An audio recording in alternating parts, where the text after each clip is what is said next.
BJP की शानदार जीत के बाद आज प्रधानमंत्री मोदी हमेशा की तरह दिल्ली में बीजेपी के मुख्यालय पहुंचे और बीजेपी कार्यकर्ताओं को उन्होंने संबोधित किया।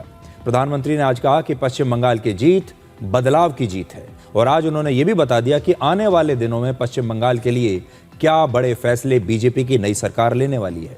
उन्होंने कहा कि दुनिया भर में युद्ध और अस्थिरता का माहौल है। जब ये चुनाव चल रहे थे उस समय ईरान का युद्ध चल रहा था और ऐसी अस्थिरता के बीच भारत के लोगों ने एक स्थिर सरकार के लिए वोट दिया है। भारत के लोगों ने ऐसे समय में भी बीजेपी को अपनी पहली पसंद बनाया है।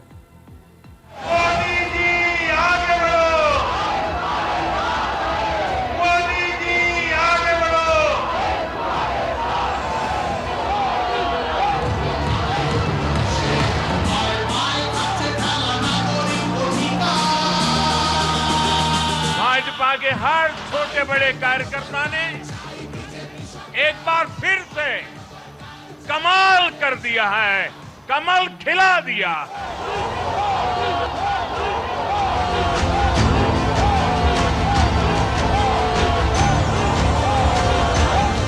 बंगाल की जीत के साथ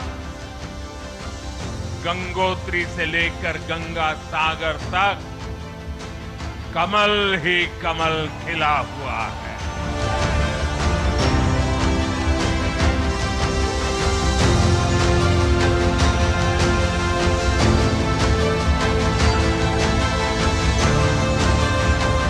हमारा मंत्र है नागरिक देवो भव। हम जनता की सेवा में जुटे हुए थे और इसलिए जनता भाजपा पर ज्यादा से ज्यादा भरोसा कर रही है।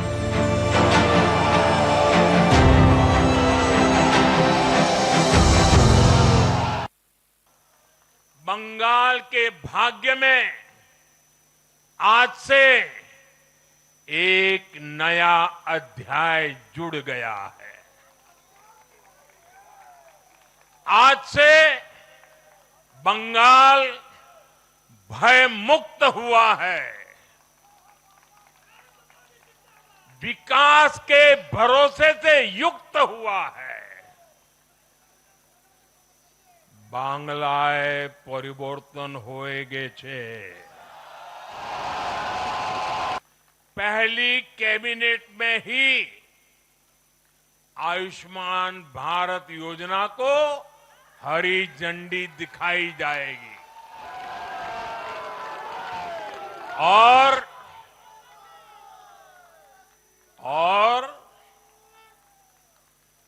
घुसपैठियों के खिलाफ भी सख्त से सख्त कार्रवाई होगी।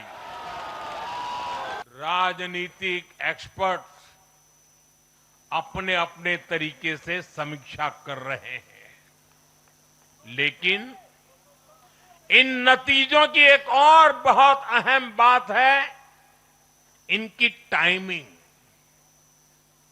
आप देख रहे हैं कि जब इन राज्यों में जनता वोट डाल रही थी तो इसी दौरान विश्व में क्या कुछ नहीं चल रहा था। जगह जगह युद्ध के सायरन बज रहे थे। अस्थिरता और अराजकता का माहौल रहा। वैश्विक अर्थव्यवस्थाएं संकट में दिखी और उस दौरान भारत का जन जन स्थिरता के लिए वोट दे रहा था। तो आज जो आप टैली अपनी स्क्रीन पर नीचे देख रहे हैं, इसमें देखिए शुभेंदु अधिकारी खुश हैं और वो ऐसे विक्ट्री का साइन बना रहे हैं और ममता बनर्जी आज आपको बहुत दुखी नजर आ रही हैं क्योंकि शायद उन्होंने भी कल्पना नहीं की थी कि उन्हें सिर्फ 79 सीटें मिलेंगी। पिछली बार जो उन्होंने बीजेपी के साथ किया था, इस बार पश्चिम बंगाल की जनता ने उनके साथ कर दिया। पिछली बार बीजेपी को 77 सीटें मिली थी और इस बार 79 सीटें मिलने का जो नंबर है वो ममता बनर्जी का है। अब बड़ी बात यह है कि बीजेपी की सरकार उत्तराखंड में गंगोत्री से लेकर पश्चिम बंगाल में गंगा सागर तक है। गंगा नदी के पूरे रास्ते में हर राज्य यानी उत्तराखंड, उत्तर प्रदेश, बिहार और पश्चिम बंगाल में बीजेपी या फिर एनडीए गठबंधन की अब सरकारें हैं। पूरी गंगा को उन्होंने कवर कर लिया है। गंगा किनारे बीजेपी बहुत मजबूत है और आज प्रधानमंत्री मोदी ने भी कहा कि गंगोत्री से लेकर गंगा सागर तक अब कमल खिल चुका है।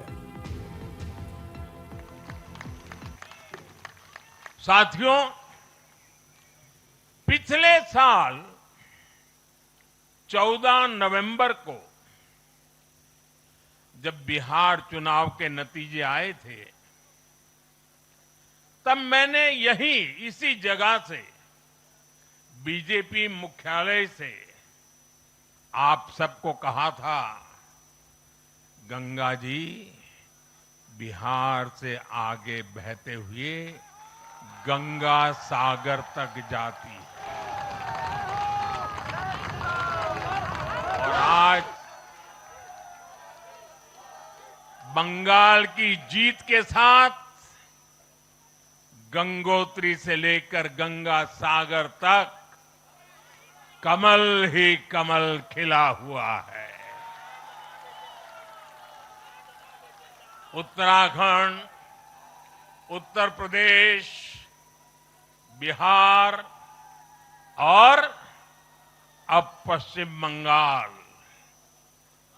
आज मां गंगा के इर्द गिर्द बसे इन राज्यों में बीजेपी एनडीए सरकार है।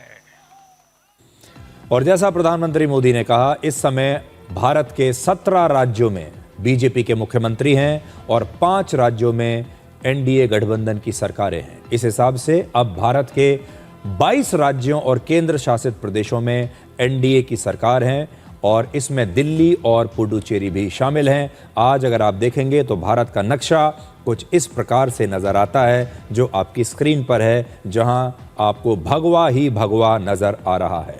विपक्षी पार्टियों के लिए आज एक बहुत बुरा दिन है। विपक्ष के नेता आज इस नक्शे को देखकर हो सकता है डिप्रेशन में चले जाएं, क्योंकि उनके तमाम कोशिशों के बावजूद बीजेपी की यह लहर रुक नहीं रही है।